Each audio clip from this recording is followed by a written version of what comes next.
ஓம் சாந்தி 2/10/2024. இனிமையான குழந்தைகளே, நினைவிலிருந்து ஒவ்வொரு கர்மத்தையும் செய்வீர்கள் என்றால் அநேகருக்கு உங்களின் காட்சி கிடைத்து கொண்டே இருக்கும். கேள்வி: சங்கம யுகத்தில் எந்த ஒரு விதி மூலம் தனது இதயத்தை சுத்தப்படுத்த முடியும்? பதில்: நினைவில் இருந்து உணவு சமைக்க வேண்டும், மேலும் நினைவில் இருந்து உண்ணவும் வேண்டும். அப்போது இதயம் சுத்தமாகிவிடும். சங்கம யுகத்தில் பிராமணர்களாகிய உங்கள் மூலம் சமைக்கப்பட்ட தூய்மையான பிரம்மா போஜனம் தேவதைகளுக்கு கூட மிகவும் பிடித்தமானதாகும். யாருக்கு பிரம்மா போஜனத்தின் மீது மதிப்பு உள்ளதோ அவர்கள் தட்டை கழுவி கூட குடித்து விடுவார்கள். புகழும் அதிகம் உள்ளது. நினைவில் சமைக்கப்பட்ட உணவை சாப்பிடுவதால் சக்தி கிடைக்கிறது, இதயம் சுத்தமாக ஆகிறது. ஓம் சாந்தி. சங்கம யுகத்தில்தான் பாபா வருகிறார். தினம்தோறும் குழந்தைகளுக்கு சொல்ல வேண்டியுள்ளது. ஆன்மீக தந்தை ஆன்மீக குழந்தைகளுக்கு புரிய வைக்கிறார். குழந்தைகளே, உங்களை ஆத்மா என்று உணருங்கள். இதுபோல ஏன் சொல்கிறார்? நிச்சயமாக அவர் எல்லையற்ற தந்தை. ஆத்மாக்களுக்கு படிப்பு சொல்லி தருகிறார் என்பது குழந்தைகளுக்கு நினைவில் இருக்க வேண்டும். சேவைக்காக விதவிதமான கருத்துக்களை பற்றி புரிய வைக்கிறார். குழந்தைகள் சொல்கின்றனர், சேவை இல்லை, நாங்கள் வெளியில் போய் எப்படி சேவை செய்வது என்று. பாபா சேவைக்கான யுக்திகளை மிக சுலபமாக புரியும்படி சொல்கிறார். சித்திரம் கையில் இருக்க வேண்டும். ரகுநாத்தின் கருப்பான சித்திரமும் இருக்க வேண்டும், வெள்ளையான சித்திரமும் இருக்க வேண்டும். கிருஷ்ணர் அல்லது நாராயணருடைய சித்திரம் கருப்பானதும் வேண்டும், வெண்மையானதும் வேண்டும். சிறிய சித்திரமாகவே இருந்தாலும் சரிதான். கிருஷ்ணருடைய மிக சிறிய சித்திரத்தை கூட உருவாக்குகின்றனர். நீங்கள் ஆலயத்தில் பூஜாரியிடம் கேட்கலாம், இவர்கள் உண்மையில் வெள்ளையாக இருந்தார்கள் எனும் பொழுது ஏன் கருப்பாக செய்திருக்கிறீர்கள்? இதுவோ குழந்தைகளாகிய உங்களுக்கு புரிய வைக்கப்பட்டுள்ளது. ஆத்மா எப்படி விதவிதமான பெயர் வடிவங்களை தாரணை செய்து கீழே இறங்கி வருகிறது. எப்போதிருந்து காமசிதையின் மீது ஏறுகிறதோ அப்போதிருந்தே கருப்பாகி விடுகிறது. ஜெகநாதர் அல்லது ஸ்ரீநாத் ஆலயத்திற்கு ஏராளமான யாத்ரீகர்கள் வருகிறார்கள். உங்களுக்கு அழைப்பு கூட கிடைக்கிறது. சொல்லுங்கள், நாங்கள் உங்களுக்கு ஸ்ரீநாத்தின் 84 பிறவிகளின் வாழ்க்கை வரலாற்றை சொல்கிறோம். சகோதர சகோதரிகளே, வந்து கேளுங்கள். இது போன்ற சொற்பொழிவை வேறு யாரும் செய்ய முடியாது. நீங்கள் புரிய வைக்க முடியும் இவர் ஏன் கருப்பாகி இருக்கிறார் என்பது பற்றி. ஒவ்வொருவரும் தூய்மையான நிலையிலிருந்து தூய்மையற்றவராக அவசியம் ஆகியே தீர வேண்டும். தேவதைகள் எப்போது வாம மார்க்கத்தில் சென்றுள்ளனரோ அப்போது அவர்களை கருப்பாக ஆக்கிவிட்டனர். காமசிதையில் அமர்வதால் இரும்பு யுகம். இரும்பின் நிறம் கருப்பாக உள்ளது, தங்கத்தினுடையது தங்கமாக, அதை வெள்ளை என சொல்வார்கள். அவர்கள்தான் பிறகு 84 பிறவிகளுக்கு பிறகு கருப்பாகின்றனர். ஏணிப்படியின் சித்திரமும் அவசியம் கையில் இருக்க வேண்டும். ஏணிப்படியும் பெரியதாக இருக்குமானால் யார் வேண்டுமானாலும் தூரத்தில் இருந்து நன்றாக பார்க்க முடியும். மேலும் பாரதத்திற்கு இந்த நிலை ஏற்பட்டுள்ளது என நீங்கள் புரிய வைப்பீர்கள். உயர்வு மற்றும் தாழ்வு என எழுதப்பட்டும் உள்ளது. குழந்தைகளுக்கு சேவை செய்வதில் ஆர்வம் இருக்க வேண்டும், புரிய வைக்க வேண்டும். இந்த உலகத்தின் சக்கரம் எப்படி சுழல்கிறது. தங்க யுகம், வெள்ளி யுகம், செம்பு யுகம், பிறகு இந்த புருஷோத்தம சங்கம யுகத்தையும் காட்ட வேண்டும்.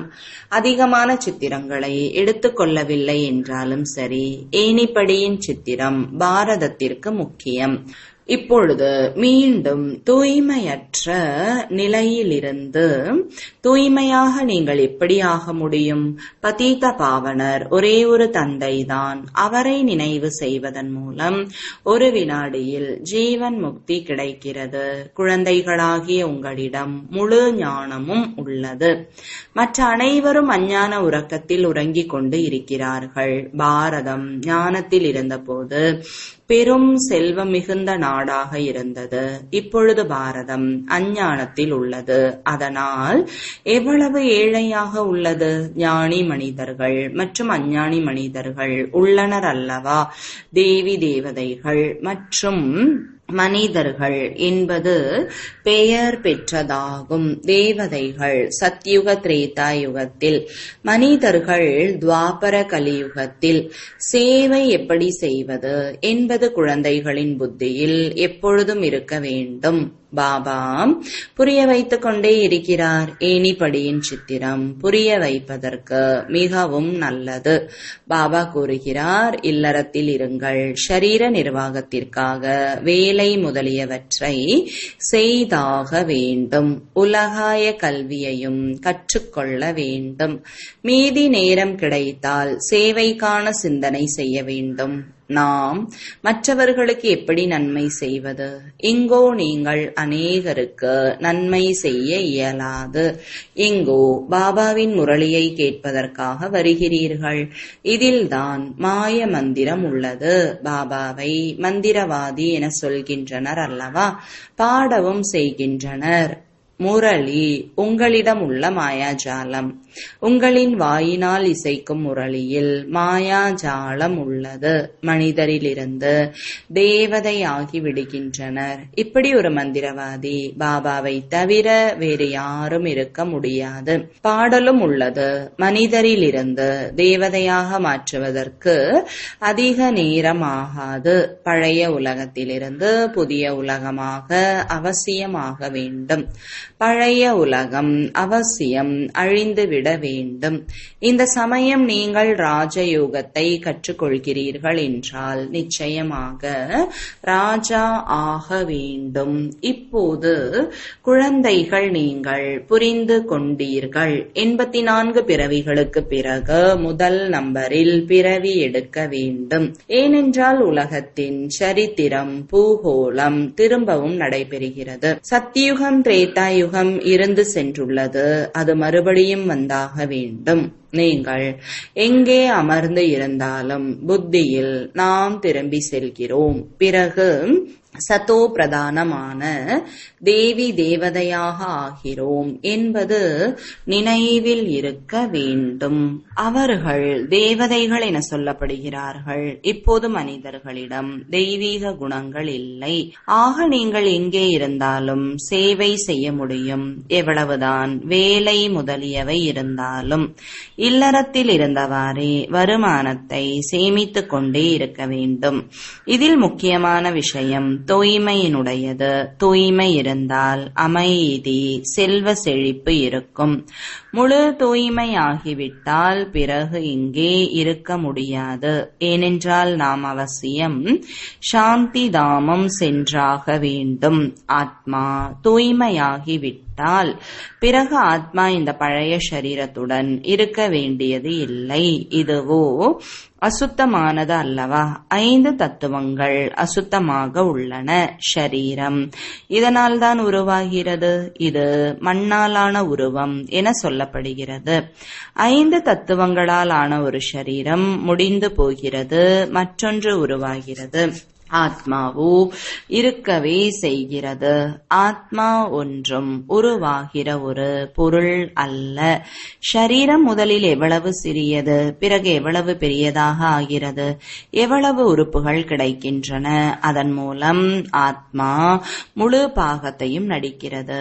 இந்த உலகம் அற்புதமானது. அனைத்திலும் அற்புதமானவர் பாபா. அவரை பற்றிய அறிமுகத்தை தருகிறார். நாம் ஆத்மா எவ்வளவு சிறியதாக இருக்கிறோம். ஆத்மா பிரவேசமாகிறது. ஒவ்வொரு பொருளும் அற்புதமானது. மிருகங்களின் சரீரம் முதலியவை எப்படி உருவாகின்றன? அற்புதம் அல்லவா? ஆத்மாவோ அனைவரிடமும் அதே சிறிய அளவுதான். யானை எவ்வளவு பெரியது, அதற்குள் இவ்வளவு சிறிய ஆத்மா போய் அமர்ந்து கொள்கிறது. பாபாவோ மனித பிறவியின் விஷயத்தை கூறுகிறார். மனிதர்கள் எத்தனை பிறவிகள் எடுக்கின்றனர்? 84 லட்சம் பிறவிகள் கிடையாது. புரிய வைக்கப்பட்டுள்ளது. எத்தனை தர்மங்கள் உள்ளனவோ அத்தனை விதமாக உருவாகிறது. ஒவ்வொரு ஆத்மாவும் எத்தனை தோற்ற அமைப்புள்ள சரீரங்களை எடுக்கிறது. அதிசயம் அல்லவா? பிறகு எப்போது சக்கரம் திரும்பவும் நடைபெறுகிறதோ அப்போது ஒவ்வொரு பிறவியிலும் தோற்றம், பெயர், வடிவம் முதலியவை மாறிவிடுகின்றன. கருப்பான கிருஷ்ணர், வெள்ளையான கிருஷ்ணர் என்றெல்லாம் சொல்ல மாட்டார்கள். அவரது ஆத்மா முதலில் வெள்ளையாக இருந்தது. பிறகு 84 பிறவிகள் எடுத்து எடுத்து கருப்பாகி விடுகிறது.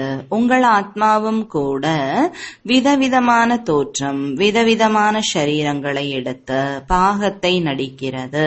இதுவும் நாடகம். குழந்தைகளாகிய உங்களுக்கு ஒருபோதும் எந்த ஒரு கவலையும் இருக்கக்கூடாது. அனைவரும் நடிகர்கள். ஒரு சரீரத்தை விட்டு வேறொன்றை எடுத்து பிறகு பாகத்தை நடித்தே ஆக வேண்டும். ஒவ்வொரு பிறவியிலும் உறவுகள் முதலியன மாறிவிடுகின்றன. ஆக பாபா புரிய வைக்கிறார், இது உருவாக்கப்பட்ட நாடகம். ஆத்மாதான் 84 பிறவிகள் எடுத்து எடுத்து தமோ பிரதானமாக ஆகியுள்ளது. இப்போது மீண்டும் ஆத்மாவை சதோ பிரதானமாக ஆக்க வேண்டும். அவசியம் தூய்மையாக ஆக வேண்டும்.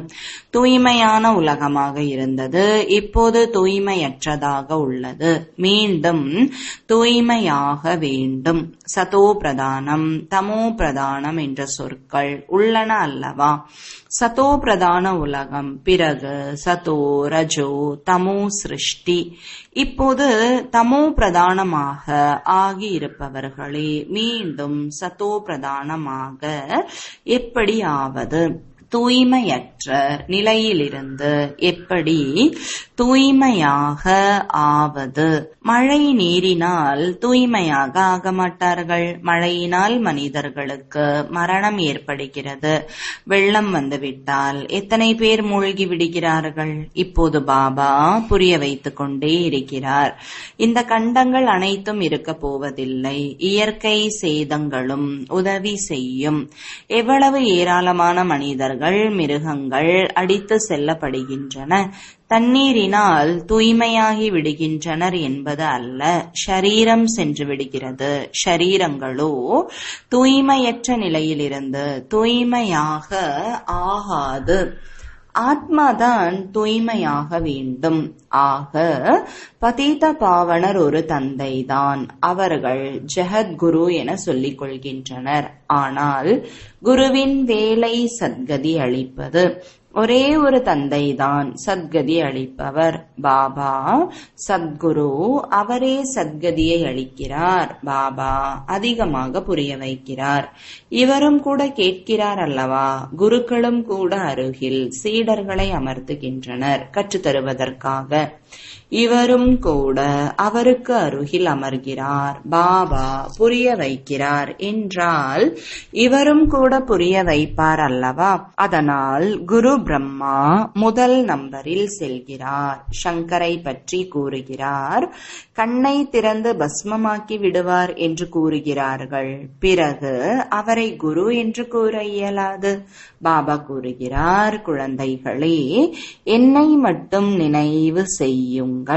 இவ்வளவு வேலை தொழில் சம்பந்தப்பட்ட கவலைகளில் இருந்து கொண்டு நாங்கள் எங்களை ஆத்மா என உணர்ந்து எப்படி பாபாவை நினைவு செய்வது என்று அநேக குழந்தைகள் கேட்கிறார்கள்.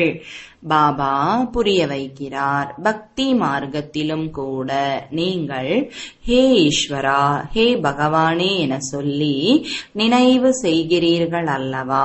துக்கம் வரும்போதுதான் நினைவு செய்கிறீர்கள். செய்கிறீர்கள். இறக்கும் தருவாயிலும் சொல்கின்றனர், ராம் ராம் என்று சொல்லுங்கள். ராமநாமத்தின் தானம் செய்யும் நிறுவனங்கள் அதிகமாக உள்ளன.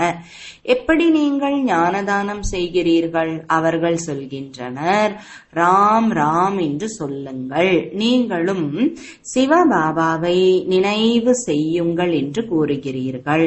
அவர்களோ சிவனை பற்றி அறிந்திருக்கவில்லை, வெறுமனே ராம் ராம் என்று சொல்லிவிடுகின்றனர். இப்போது இதையும் ஏன் சொல்கின்றனர்? ராம் என்று சொல்லுங்கள். பரமாத்மா அனைவருக்குள்ளும் இருக்கிறார் என சொல்லும்போது ஏன் இவ்வாறு கூறுகிறார்கள்?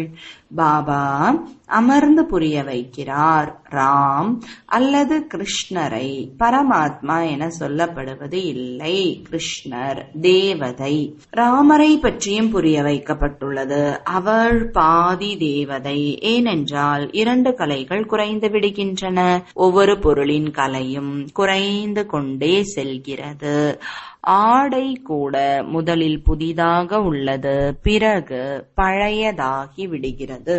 ஆக பாபா இவ்வளவு விஷயங்களை புரிய வைக்கிறார். பிறகும் கூறுகிறார், என்னுடைய இனிமையிலும் இனிமையான ஆன்மீக குழந்தைகளே, தங்களை ஆத்மா என உணருங்கள். நினைத்து நினைத்து சுகத்தை அடையுங்கள். இங்கோ துக்க உலகம். தந்தையையும் ஆஸ்தியையும் நினைவு செய்யுங்கள். நினைவு செய்து செய்தே அளவற்ற சுகத்தை பெறுவீர்கள். கலகம், பிரச்சனைகள், நோய்கள் முதலிய எதுவாக இருந்தாலும் விட்டு போய்விடும். நீங்கள் 21 பிறவிகளுக்கு நோயற்றவர்களாக ஆகிவிடுவீர்கள். உடலை பற்றிய அனைத்து கலகங்களும் பிரச்சனைகளும் விட்டு போகட்டும். ஜீவன் முக்தி பதவியை பெறுங்கள். பாடுகின்றனர், ஆனால் செயலில் வருவது இல்லை. உங்களுக்கு பாபா நடைமுறையில் புரிய வைக்கிறார். பாபாவை நினைப்பீர்கள் என்றால் உங்களுடைய மனதின் அனைத்து ஆசைகளும் நிறைவேறிவிடும். சுகமானவராக ஆகிவிடுவீர்கள். தண்டனை பெற்று ரொட்டி துண்டு கொஞ்சம் சாப்பிடுவது நன்றாக இருக்காது. அனைவருக்கும் சூடான ரொட்டி என்றால் பிடிக்கும். இப்போது எண்ணெய் தான் பயன்படுகிறது. அங்கோ நெய் ஆறு ஓடும். ஆக குழந்தைகள் தந்தையின் சிந்தனையில் இருக்க வேண்டும். இங்கே அமர்ந்து கொண்டு பாபாவை நினைவு செய்யுங்கள் என்றெல்லாம் பாபா சொல்லவில்லை. நடமாடும் போதும் சுற்றி வரும் போதும் சிவபாபாவை நினைவு செய்ய வேண்டும். வேலை முதலியவற்றையும் செய்ய வேண்டும். பாபாவின் நினைவு புத்தியில் இருக்க வேண்டும். லௌகீக தந்தையின் குழந்தைகள் வேலை போன்றவற்றை செய்கிறார்கள் என்றால் நினைவு இருக்கிறது அல்லவா? யாரேனும் கேட்டால் நாங்கள் இன்னாரின் குழந்தைகள் என்று உடனே சொல்வார்கள். புத்தியில் தந்தையின் ஆஸ்தியும் நினைவு இருக்கிறது. நீங்களும் பாபாவின் குழந்தையாக ஆகியிருக்கிறீர்கள் என்றால் ஆஸ்தியும் நினைவில் இருக்கிறது. பாபாவை நினைவு செய்ய வேண்டும். வேறு யாருடனும் சம்பந்தம் கிடையாது. ஆத்மாவில்தான் முழு பாகமும் நிரம்பியுள்ளது. அது வெளிப்படுகிறது. இந்த பிராமண குலத்தில் உங்களுக்கு கல்ப கல்பமாக என்ன பாகம் நடைபெற்றதோ அதுதான் வெளிப்பட்டு கொண்டே இருக்கும். பாபா புரிய வைக்கிறார். சமையல் செய்யுங்கள், இனிப்பு பதார்த்தம் செய்யுங்கள். அப்போது கூட பாபாவை நினைவு செய்து கொண்டே இருங்கள். சிவ பாபாவை நினைவு செய்து சமைப்பீர்கள் என்றால் இனிப்பை உண்பவர்களுக்கும் கூட நன்மை ஏற்படும். எங்காவது காட்சிகள் கூட ஏற்படலாம். பிரம்மாவின் காட்சியும் கிடைக்கலாம். சுத்தமான உணவு இருந்தால் பிரம்மாவின், கிருஷ்ணரின், சிவனுடைய காட்சியை பார்க்க இயலும். பிரம்மா எங்கேதான் இருக்கிறார்? பிரம்மா குமார், குமாரிகள் என்ற பெயர் உள்ளது அல்லவா? அநேகருக்கு காட்சி கிடைத்து கொண்டே இருக்கும். ஏனென்றால் பாபாவை நினைவு செய்கிறீர்கள். பாபா அதிகமான யுக்திகளை கூறுகிறார். அவர்கள் வாயினால் ராம் ராம் என சொல்கின்றனர். நீங்கள் வாயினால் எதையும் பேச தேவை இல்லை. எவ்வாறு அவர்கள் குருநானக்கிற்கு பிரசாதம் வைத்துக் கொண்டிருப்பதாக எண்ணுகிறார்களோ அவ்வாறு நீங்களும் புரிந்து கொண்டிருக்கிறீர்கள். சிவபாபாவிற்கு போக் வைப்பதற்காக உணவு சமைக்கிறோம் என்று சிவபாபாவை நினைவு செய்தவாறே சமைப்பீர்கள் என்றால் அநேகருக்கு நன்மை ஏற்பட முடியும். அந்த உணவில் சக்தி வந்து விடுகிறது. அதனால் பாபா உணவு சமைப்பவர்களுக்கும் கூறுகிறார், சிவபாபாவை நினைவு செய்து சமைக்கிறீர்களா? எழுதப்பட்டும் உள்ளது, சிவபாபாவின் நினைவு இருக்கிறதா? பாபா நினைவிலிருந்து உணவு சமைத்தால் உண்பவர்களுக்கும் சக்தி கிடைக்கும், மனம் சுத்தமாகும். பிரம்மா பூஜனம் பற்றிய புகழ் பாடப்பட்டுள்ளது. பிராமணர்களால் சமைக்கப்பட்ட உணவை தேவதைகள் கூட விரும்புகிறார்கள். இதுவும் சாஸ்திரங்களில் உள்ளது. பிராமணர்களால் சமைக்கப்பட்ட உணவை உண்பதால் புத்தி சுத்தமாகி விடுகிறது. சக்தி இருக்கும் பிரம்மா போஜனத்திற்கு அதிகமான புகழ் உள்ளது. பிரம்மா போஜனத்தின் மீது யாருக்கு மதிப்பு உள்ளதோ அவர்கள் தட்டை கழுவி கூட குடித்து விடுவார்கள். மிக உயர்ந்ததாக அதை புரிந்து கொண்டுள்ளனர். உணவு இல்லாமல் இருக்க முடியாது. பஞ்சத்தின் போது உணவு இல்லாமல் இறந்து போகின்றனர். ஆத்மாதான் உணவை உண்கிறது. அதாவது இந்த உறுப்புகள் மூலமாக வாசனையை அது எடுத்துக்கொள்கிறது. நல்லது கெட்டது என்று ஆத்மாதான் கூறுகிறது அல்லவா? இது மிகவும் மனமுள்ளது, சக்தி வாய்ந்தது. இன்னும் போனால் எப்படி நீங்கள் முன்னேற்றத்தை அடைந்து கொண்டே இருப்பீர்களோ அதுபோல உணவும் கூட உங்களுக்கு அப்படி கிடைத்து கொண்டே இருக்கும். அதனால் குழந்தைகளுக்கு சொல்கிறேன், சிவபாபாவை நினைவு செய்து உணவை தயார் செய்யுங்கள். பாபா என்ன கூறுகிறாரோ அதை நடைமுறையில் கொண்டு வர வேண்டும் அல்லவா? நீங்கள் தந்தையின் வீட்டில் இருப்பவர்கள் மாமனார் வீட்டிற்கு செல்கிறீர்கள். சூக்ஷ்ம வதனத்திலும் உங்களுக்குள் சந்தித்துக் கொள்கிறீர்கள். போக் எடுத்து செல்கிறீர்கள். தேவதைகளுக்கு போக் வைக்கின்றனர் அல்லவா? தேவதைகள் வருகின்றனர். பிராமணர்களாகிய நீங்கள் அங்கே செல்கிறீர்கள். அங்கே குழுவாக கூடுகிறீர்கள். நல்லது. இனிமையிலும் இனிமையான தேடி கண்டெடுக்கப்பட்ட செல்லமான குழந்தைகளுக்கு தாயும் தந்தையுமாகிய பாப்தாதாவின் அன்பு நினைவுகள் மற்றும் காலை வணக்கங்கள். ஆன்மீக குழந்தைகளுக்கு ஆன்மீக தந்தையின் வணக்கங்கள். ஆன்மீக தந்தை ஆன்மீக குழந்தைகளின் அன்பு நினைவுகளும் வணக்கங்களும். தாரணைக்கான முக்கிய சாரம். முதலாவது, எந்த ஒரு விஷயத்தை பற்றியும் கவலைப்படக்கூடாது. ஏனென்றால் இந்த நாடகம் முற்றிலும் மிக சரியாக உருவாக்கப்பட்டுள்ளது. நடிகர்கள் அனைவரும் இதில் அவரவர் பாகத்தை நடித்துக் கொண்டு இருக்கின்றனர். இரண்டாவது, ஜீவன் முக்தி பதவியை பெறுவதற்கு அல்லது எப்பொழுதும் சுகமானவராக ஆவதற்கு உள்ளுக்குள் ஒரு தந்தையின் நினைவு மட்டுமே இருந்து கொண்டிருக்க வேண்டும். வாயினால் எதையும் பேச தேவையில்லை. உணவு சமைக்கும் போதும் உண்ணும் போதும் அவசியம் பாபாவின் நினைவில் இருக்க வேண்டும். வரதானம், சுயநலம், பொறாமை மற்றும் சிடுசிடுத்தலில் இருந்து விடுபட்டு இருக்கக்கூடிய கோபத்தில் இருந்து விடுபட்டவர் ஆகுக. விளக்கம், எந்த ஒரு ஆலோசனை கொடுத்தாலும் சேவைக்காக தன்னை முன்வையுங்கள். ஆனால் ஆலோசனைக்கு பின்னால் அந்த ஆலோசனையை ஆசை ரூபத்தில் மாற்றம் செய்யாதீர்கள். எப்போது சங்கல்பம் ஆசை ரூபத்தில் மாறுகிறதோ அப்போது சிடுசிடுத்தல் வருகிறது. ஆனால் சுயநலமற்றவராக ஆலோசனை கொடுங்கள். சுயநலத்துடன் கொடுக்காதீர்கள். நான் சொன்னால் அது நடந்தே ஆக வேண்டும் என்று அந்த மாதிரி யோசிக்காதீர்கள். முன்வையுங்கள். ஏன் என்ன என்பதில் வர வேண்டாம். இல்லை என்றால் பொறாமை, வெறுப்பு என்று ஒவ்வொரு துணையாக வந்துவிடும். சுயநலம் அல்லது பொறாமையின் காரணத்தாலும் கூட கோபம் உருவாகிறது. இப்போது இதிலிருந்தும் விடுபடுங்கள். ஸ்லோகன், அமைதியின் தூதுவராகி அனைவருக்கும் அமைதி கொடுப்பது இதுதான் உங்கள் காரியமாகும். ஓம் சாந்தி.